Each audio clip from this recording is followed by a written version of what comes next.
வந்திருக்கக்கூடிய வருங்கால அரசு அதிகாரி அனைவருக்குமே மிகப்பெரிய வணக்கங்கள்.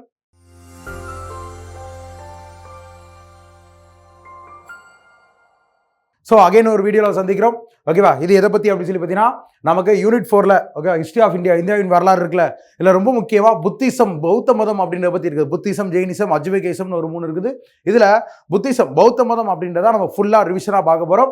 ஸோ வீடியோக்கு போகிறதுக்கு முன்னாடி என்ன பண்ணோம் அப்படின்னா, வீடியோவுக்கு லைக்கை போட்டு விட்டுறணும், வீடியோ ஷேர் பண்ணி விட்டுறணும், ரொம்ப முக்கியமாக சேனலை சப்ஸ்கிரைப் பண்ணிக்கணும். ஓகேவா, ஸோ இந்த வீடியோ பார்த்தா முழுக்க ஒரு கொஸ்டின் அப்படின்னு நமக்கு வருமா அப்படின்னா, கண்டிப்பாக புத்திசம் வந்து எப்போவுமே நமக்கு ரிப்பீட்டடாக ஒரு கொஸ்டின்ஸ் அப்படின்னு வந்துருக்கு. லாஸ்ட்டாக அந்த குரூப் 2, குரூப் 4, குரூப் 1 எக்ஸாம்ஸில் கூட ஒரு கொஸ்டின் அப்படின்னு நமக்கு ரிஃப்ளெக்ட் ஆயிருக்கு. ஸோ இந்த வீடியோ அப்படின்னா கொஞ்சம் தெளிவாக ஃபுல்லாக பாருங்கள், ஆன்சரை ஈஸியாக போட்டு வாங்க. ஓகேவா, ஸோ புத்திசம், பௌத்த மதம் அப்படின்ற பற்றி தான் பார்க்க போகிறோம். ஸோ இந்த வீடியோ பார்க்கக்கூடிய இந்த நாள் அப்படின்றது வந்து பார்த்தீங்கன்னா இன்னைக்கு May 16. ஓகே, இந்த May 16 அப்படின்னு வந்து பார்த்தீங்கன்னா இன்னைக்கு வந்து என்ன தினம் அப்படின்னா, இன்னைக்கு வந்து புத்த பூர்ணிமா அப்படின்னு சொல்லுவாங்க. புத்த பூர்ணிமானா என்ன அப்படின்னா, புத்தரோட பிறந்த தினம், வேற ஒன்றும் கிடையாது. ஸோ 2022 புத்தரோட பர்த்டே அப்படின்றது இன்னைக்கு தான். ஸோ இந்த தினத்தில் தான் அந்த வீடியோ அப்படின்னு நம்ம வந்து போட இருக்கிறோம். ஸோ நமக்கு எக்ஸாம் பாயிண்ட் ஆஃப் வியூ ரொம்ப முக்கியம். ஸோ அந்த புத்தர் என்ன பண்ணார், என்ன மாதிரி விஷயங்கள் அப்படின்னா முழுக்க TNPSC exam point of view நான் பார்க்க போகிறோம். பொதுவாக மற்ற விஷயங்களை பற்றி நம்ம பேசுறது இல்லை. ஓகேவா, ஸோ நமக்கு ஓகே பௌத்த மதம் அப்படின்ற ஒரு மதம் ஒன்று இருக்குது, புத்திசம்னு சொல்லிட்டு இதை நமக்கு வந்துட்டு புத்தர் அப்படின்றவர் வந்து உருவாக்கினார் அப்படின்றது நமக்கு தெரிஞ்சிருக்கும். இது மட்டும் தான் நமக்கு பெருசாகவே தெரிஞ்சிருக்கும். இவர் மிகப்பெரிய புரட்சிகளை பண்ணார். என்ன மாதிரி விஷயங்கள் அப்படின்னு பார்த்தீங்கன்னா, அந்த காலத்தில் நம்பிக்கைகளாக இருந்தக்கூடிய ஒரு சில மூட நம்பிக்கைகள் மாதிரி இருந்தக்கூடிய விஷயங்கள் வந்து வெளியே வந்து எப்படி ஒரு வாழ்க்கை அப்படின்னு நம்ம வந்து முக்தி பெற்று வாழலாம் அப்படின்ற ஒரு விஷயத்த ஓரளவுக்கு நமக்கு புரிகிற மாதிரி கரெக்டான ஒரு பிரின்சிபலை சொல்லக்கூடிய ஒரு நபராக புத்தர் அப்படின்றவர் இருந்தார். ஓகேவா, ஸோ அதுதான் என்ன மாதிரியான வழிகள் அப்படின்னு வந்து பார்க்கறதுக்கு முன்னாடி ஃபர்ஸ்ட் பௌத்த மதம் அப்படின்றது யார் உருவாக்கணும் அப்படின்னு பார்த்தீங்கன்னா, அந்த புத்தர் அப்படின்றத உருவாக்கினார். ஓகேவா, இவரோட ஒரிஜினல் பேர் என்ன அப்படி சொல்லி பார்த்தீங்கன்னா, சித்தாந்த சாக்கியமுனி கௌதமா அப்படின்னு சொல்லுவாங்க. சித்தாந்த சாக்கியமுனி கௌதமா அப்படின்னா என்ன சார் அப்படின்னு பார்த்தீங்கன்னா, இவர் சாக்கிய பழங்குடியின அந்த அந்த அந்த பரம்பரையை சார்ந்தவராக வந்து நமக்கு வந்து அறியப்படுறார். ஓகேவா, நேபாளத்தில் சாக்கியா அப்படின்னு சொல்லிட்டு ஒரு ட்ரைப்ஸ் இருந்தாங்க. அந்த ட்ரைப்ஸில் இவர் ஒரு ஒன் ஆஃப் தி ஒரு பெரிய அரசருக்கு வந்து இவர் வந்து மகனாக பிறந்திருக்கிறார். ஓகேவா, ஸோ இவரோட இனம் என்ன இனம் அப்படின்னா சாக்கிய இனம், நேபாளத்தில் உள்ளது. ரொம்ப முக்கியமாக இவங்களோட அம்மா பேர் வந்து நமக்கு ரொம்ப முக்கியமாக தேவை. ஓகே, மகாமாயா அப்படின்றது இவங்களோட அம்மா பேர். ஓகேவா, இவங்களோட அம்மா கனவு, இவங்க வந்து இந்த ப்ரெக்னெண்ட்டாக இருக்கும்போது இவங்க அம்மாவுக்கு வந்து ஒரு கனவு வந்திருக்கிறதா நமக்கு ஒரு கதையில் வந்து சொல்லப்பட்டிருக்கும். இவங்க அம்மா வந்து ப்ரெக்னெண்ட்டாக இருக்கும்போது ஒரு 4 தந்தங்களுடைய ஒரு வெள்ளை யானை அப்படின்றது வந்து இவங்க வந்து ஆசீர்வாதம் பண்ணிச்சு அப்படின்ற மாதிரி ஒரு கனவு அப்படின்றது இந்த மகாமாயா அவங்களுக்கு வந்திருக்கும். அதை வச்சு என்ன சொல்லுவாங்கன்னா, உங்களுக்கு ஒரு குழந்தை அப்படின்றது பிறக்க போகுது, அது வந்து உலகத்துக்கே நன்மையான வழிகள் அப்படின்றது வந்து சொல்ல போகுது அப்படின்ற மாதிரி ஒரு நம்பிக்கை அப்படின்றது அவங்களுக்குள்ள வந்திருக்கும். ஓகேவா, இந்த மாதிரியான ஒரு கதைகள் நமக்கு புக்கில் கொடுக்கப்பட்டிருக்கு.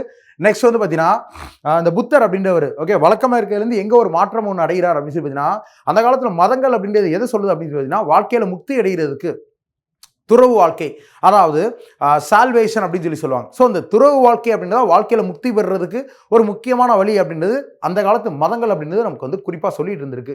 இதில் இருந்து புத்தர் அப்படின்றவர் புத்தருக்கு வந்து இதுக்கு கரெக்டாக ஒரு உடன்பாடு அப்படின்னு நமக்கு வந்து வரவே இல்லை. ஸோ புத்தர் என்ன பண்ணுறாரு அப்படின்னா, இல்லை இது கிடையாது, வேற ஏதோ ஒரு வழி இருக்குது அப்படின்னு சொல்லி தெரிஞ்சுக்கிறதுக்காக தான் என்ன பண்ணுறாருன்னா, ஒரு நாள் ஒரு போதி மரத்துக்கு கீழே, ஓகே போதி மரம் அப்படின்னு வந்தாலே நமக்கு வந்து புத்தர் ஞாபகம் வரணும். ஓகேவா, நமக்கு போத்கயாவில் ஒரு போதி மரத்துக்கு கீழே என்ன பண்ணுறாரு அப்படின்னு சொல்லி பார்த்தீங்கன்னா உட்காராரு.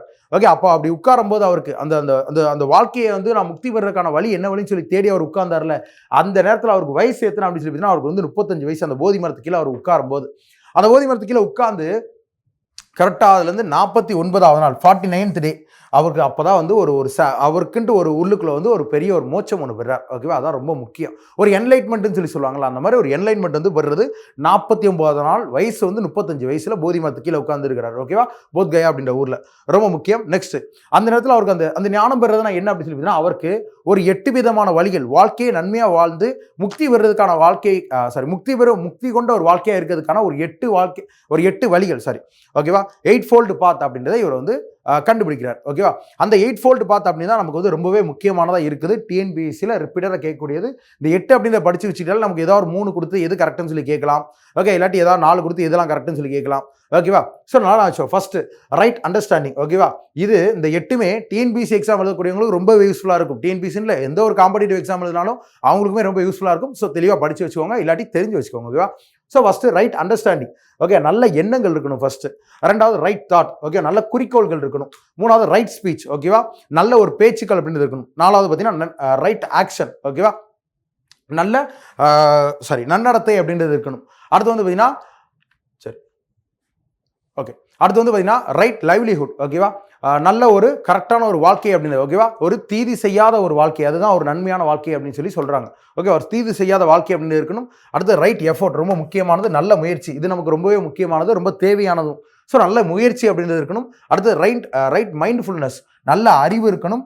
அடுத்து வந்து பார்த்தீங்கன்னா ரைட் கான்சன்ட்ரேஷன், ஓகேவா, இது எல்லாமே நமக்கு தேவை. ரைட் கான்சன்ட்ரேஷன் அப்படின்னா நல்ல தியானம் அப்படின்றது இருக்கணும் அப்படி சொல்லி, இதுதான் அந்த எட்டு வழிகள், வாழ்க்கையை முக்தி பெற்று வாழ்றதுக்கான ஒரு 8 வழிகள், 8-fold பாத் அப்படின்றத இவர் வந்து கண்டுபிடிக்கிறாரு. இதுதான் அந்த என்லைட்மெண்ட் அப்படின்னு சொல்லக்கூடியது. இதை தான் அவரோட வாழ்க்கையில கடைசி வரைக்கும் இதை தான் போதிச்சுட்டு இருந்தார். ஓகேவா, ரொம்ப முக்கியமா இவரை சொல்லணும் அப்படின்னு சொல்லி பார்த்தீங்கன்னா, இந்த புத்த மதம், புத்தர்லாம் வந்துட்டு கடவுளின் பெருமையை பேசுனாங்களா, க்ளோரி ஆஃப் காடை பற்றி பேசுனாங்களா அப்படின்னா கண்டிப்பாக கிடையாது. அவங்க முழுக்க கற்றுக் கொடுத்தது அவங்களோட டீச்சிங்ஸ் அப்படின்றது எல்லாமே ரொம்ப முக்கியமாக நான் வச்சுக்கோங்க, தி பவர் ஆஃப் லவ் தான். ஓகே, அன்பின் வலிமையை தான் வந்து இவர் வந்து போதிச்சார். ஓகேவா, ரொம்ப முக்கியம். ஸோ கடவுளை பற்றியோ கடவுளை வந்து பின்பற்றணும் அப்படின்ற மாதிரி சொல்லலை, அன்பு அப்படின்ற ஒரு விஷயத்தை தான் வச்சு இவரோட போதனைகள் அப்படின்றது எல்லாமே இருந்துச்சு. ஓகேவா, ரொம்பவே முக்கியமானது, அதை ஞாபகம் வச்சுக்கோங்க. ரெண்டாவது, இந்த பௌத்த மதம் மற்றும் புத்தர் அப்படின்றவர் தெளிவாக ஒரு விஷயம் சொல்றாங்க. ஓகே, பிறக்கக்கூடிய மனிதர்கள் அனைவருமே சமமான உரிமைகளோட பிறக்கிறாங்க, அதாவது ஈக்குவாலிட்டி ஆஃப் ரைட்ஸ். ஓகே, பிறக்கக்கூடிய அனைத்து மக்களுமே இங்கே ஈக்குவாலிட்டி ஆஃப் ரைட்ஸ் அப்படின்றது இருக்குது, சமமான உரிமைகளோட தான் எல்லாரும் பிறக்கிறாங்க, ஏற்றத்தாழ்வுகள் அப்படின்றது கிடையாது அப்படின்ற மாதிரி தான் ஒரு விஷயத்தை தெளிவாக சொல்லுது. ஸோ பௌத்த மதம் அப்படின்றது என்னைக்குமே ஈக்குவாலிட்டி, சமத்துவம் அப்படின்றது அடிப்படையாக வச்சிருக்குது, அதை ஞாபகம் வச்சுக்கோங்க. ஓகே, லாஸ்டா இவரோட போதனைகள்லாம் என்ன மொழியில வந்து இருந்தது அப்படின்னு சொல்லி பார்த்தீங்கன்னா பிராகிருத மொழி. ஓகே, பிராகிருதம் அப்படின்றத ஞாபகம். ஓகே, புத்த மதம் அப்படின்னாலே பிராகிருது, பாலி இதெல்லாம் வந்திருக்கணும். ஸோ இவரோட போதனைகள், அதாவது புத்தரோட போதனைகள் அப்படின்றது பிராகிருத மொழியில இருந்துச்சு. ஓகேவா, பிராகிருத் லாங்குவேஜ் இஸ் டீச்சிங்ஸ். ஓகேவா, டீச்சிங்ஸ் இன் பிராகிருத், அது ஞாபகம் வச்சுக்கோங்க. ஓகேவா, நெக்ஸ்ட் அப்படின்றது வந்து பார்த்தீங்கன்னா புத்த இலக்கியங்கள். Okay, Buddhist literatures. ஓகே, புத்த இலக்கியங்கள் ரொம்பவே முக்கியமானது. நமக்கு லாஸ்ட்டாக குரூப் 1ல கூட புத்த இலக்கியத்தை வச்சு ஒரு கொஸ்டின் அப்படின்றது வந்துருச்சு. ஸோ இந்த புத்த இலக்கியத்தில் பார்த்தீங்கன்னா நமக்கு மேஜராக ஃபர்ஸ்ட் நமக்கு தெரிஞ்சுக்க வேண்டியது திரிபீடகம் அப்படின்னு சொல்லி சொல்லுவாங்க. ஓகேவா, திரிபீடகா அப்படின்னு சொல்லி சொல்லுவாங்க, இங்கிலீஷில் ட்ரைபீடகா அப்படின்னு சொல்லி சொல்லுவாங்க. ஓகேவா, என்னெல்லாம் அப்படின்னு சொல்லி பார்த்தீங்கன்னா நமக்கு வந்து வினய பீடகா, சுத்த பீடகா, அபிதம்ம பீடகா அப்படின்னு சொல்லி ஒரு 3 பீடகங்கள் இருக்குது, ரொம்பவே முக்கியமானது. பிற்காலத்தில் நமக்கு வந்து இந்த புத்த மாநாடுகள் அப்படின்றது நடந்திருக்கும், 4 புத்த மாநாடுகள் நடந்திருக்கு. ஸோ வழக்கமாக நம்ம ஒரு செஷனில் வந்து ஒரு கொஸ்டின் கேட்போம், கீழே வந்து ஆன்சர் பண்ண சொல்லல, 4 புத்த மாநாடுகள் எங்கெங்கே நடந்துச்சு, அதை யார் நடத்தினா அப்படின்றதுக்கான ஆன்சர் அப்படின்றத கமெண்ட் செக்ஷனில் கமெண்ட் போடுங்க, அதுவே நமக்கு கொஸ்டினாக வரலாம். ஓகேவா, நான் ஒரு எக்ஸாம்பிளுக்கு 3வது மாநாடு அசோகர்னு ஒருத்தர் இருந்தார், அவர் தான் வந்து நடத்தியிருப்பாரு, அதை வேணா சொல்கிறேன். ஓகேவா, ஏன்னா அந்த அசோகர் அப்படின்றவர் தான் புத்த மதம் அப்படின்றது உலகமயமாக மாறுறதுக்கு, ஓகே, உலகம் முழுக்க பரவதுக்கு ஒரு முக்கிய காரணமாக இருந்தவர் அசோகர் தான். அவர் 3வது மாநாடு நடத்தியிருப்பார். அதை மாதிரி முதல் மாநாடு யார் நடத்தினா, செகண்ட் யார் நடத்தினா, 4th யார் நடத்தினா. ஓகேவா, எனக்கு தெரியும், நீ ஆன்சர் போடுங்க, நான் வந்து உங்களுக்கு கமெண்ட் செக்ஷனில் ரிப்ளைங் பண்ணுறேன். ஓகேவா, சரி, நெக்ஸ்ட்.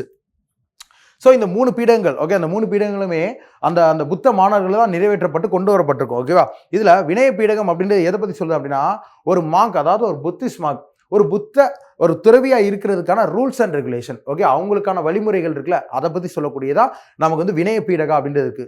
சுத்த பீடகா அப்படின்றது எதை பற்றி சொல்லுது அப்படின்னு பார்த்தீங்கன்னா principles of the religion. Okay, அதாவது புத்த மதத்தோட அடிப்படை கோட்பாடுகள் இருக்குல்ல, என்ன மாதிரியான கோட்பாடில் நம்ம இருக்கிறோம், என்ன மாதிரியான கோட்பாடுக்காக நம்ம முயற்சிக்கிறோம்னு சொல்லிட்டு அதை பற்றி சொல்லக்கூடியதா சுத்த பீடகம் அப்படின்றதுக்கு.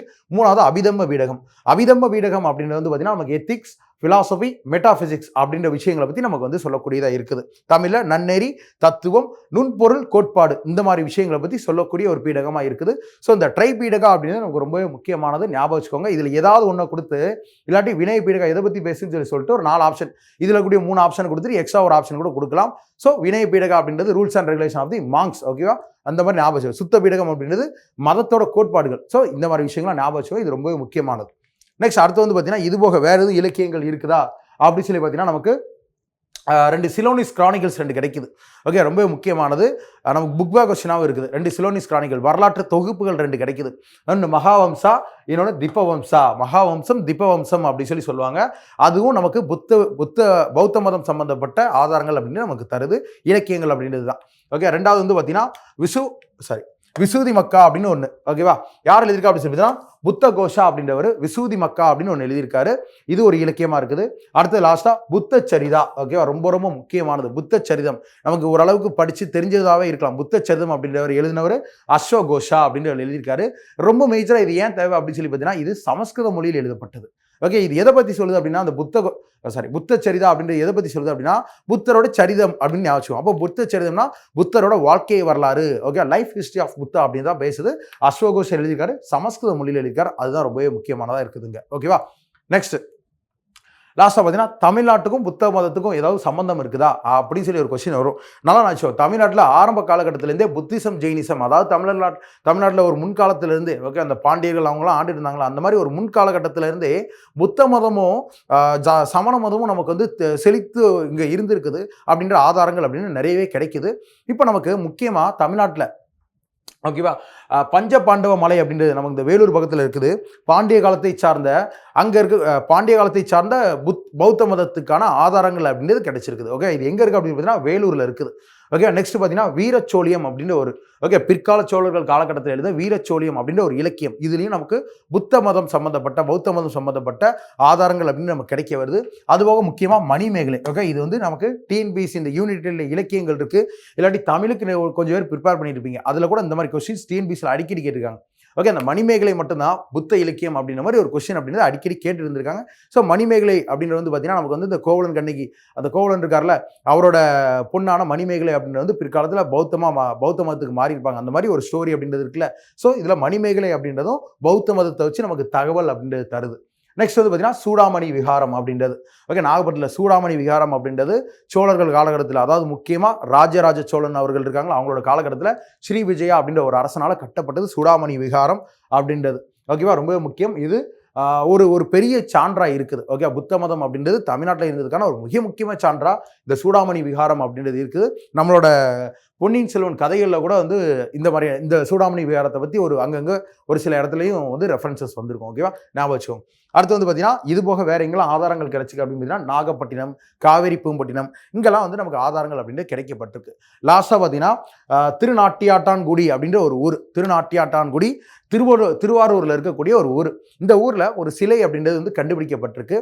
அந்த சிலை அப்படின்றது 1.03 மீட்டரில் இருக்குது. ஓகேவா, 1.03 மீட்டரில் வந்து ஹைட் அப்படின்றது இருக்குது. ஒரு புத்த சிலை. என்ன ரொம்ப முக்கியமானது அப்படின்னு சொல்லி பார்த்தீங்கன்னா இது வந்து இந்த சிலை அப்படின்றது பத்மாசன நிலையில் இருக்குது. அதுதான் அங்கே ரொம்ப முக்கியம். ஓகேவா, ஸோ நமக்கு டிஎன்பிஎஸ்சியில் கொஸ்டின் கேட்பாங்க, பத்மாசன நிலையில் இருக்கக்கூடிய ஒரு புத்த சிலை அப்படின்றது எங்கே கண்டெடுக்கப்பட்டது அப்படின்னா திருநாட்டியாட்டான்குடி திருவாரூரில் இருக்குது. ஓகேவா, அதோட மீட்டர் அப்படின்றது 1.03 மீட்டர் அப்படின்றது இருக்குது. ஸோ இந்த மாதிரி ஸ்டேட்மெண்ட்ஸ் கொஸ்டினாக கேட்டால் அப்படின்னா நமக்கு ரொம்ப ஈஸியாகவே வந்து ஆன்சர் பண்ணிடலாம். ஓகேவா, ஸோ இந்த மாதிரியான பாயிண்ட்ஸ் அப்படின்றது தான் நமக்கு முழுக்க ஸ்கூல் புக்ஸ்லேருந்து எடுக்கப்பட்டது தான். இதுவே தாராளமாக போதும். ஓகே, இது போக எதுவும் எக்ஸ்ட்ரா இருக்குதா சார் படித்து வச்சுக்கோங்க. நமக்கு ஒரு எக்ஸாம்பிளுக்கு கொஸ்டின் கேட்கணும் அப்படின்னா உங்களுக்கு ஏதாவது ஒரு கொஸ்டின் நீங்கள் தேடி கண்டுபிடிச்சு போடுங்க அப்படின்னா ஆல்ரெடி ஒன்று சொல்லிட்டோம், மாநாடுகளுக்கு போடுங்க. ரெண்டாவது புத்தருக்குன்னு ஒரு குதிரை ஒன்று இருக்கும் ரொம்ப முக்கியமாக. ஓகே, அவரோட அந்த வண்டி இருக்குல்ல அதுக்கு ரொம்ப முக்கியமாக ஒரு பாயிண்ட் ஒன்று புக்கில் இருக்குது. யாரும் தேடி கண்டுபிடிச்சி முடிஞ்சால் அதுக்கு ஆன்சர் அப்படின்னு நீங்கள் போடுங்க. ஓகேவா, ஸோ நமக்கு இந்த புத்தரோட பிறந்த தினம் அப்படின்றத நம்ம அந்த புத்திசம் அப்படின்ற கான்செப்ட் அப்படின்றதையும் நம்ம பார்த்துருக்கோம். ஸோ ரொம்பவே யூஸ்ஃபுல்லாக இருக்கும்னு நினைக்கிறேன். ஸோ முக்கியமாக இதை மாதிரியே நம்ம அடுத்த ஒரு வீடியோ அப்படின்றது போட வேண்டி இருக்குது. ஓகே, ரெகுலராக ரிவிஷன்ஸ் அப்படின்றது போக வேண்டி இருக்குது. ரொம்ப முக்கியமாக நமக்கு வந்து ஒரு மேரத்தான் 10 hours மேரத்தான் அப்படின்றது நமக்கு வந்து இருக்குது.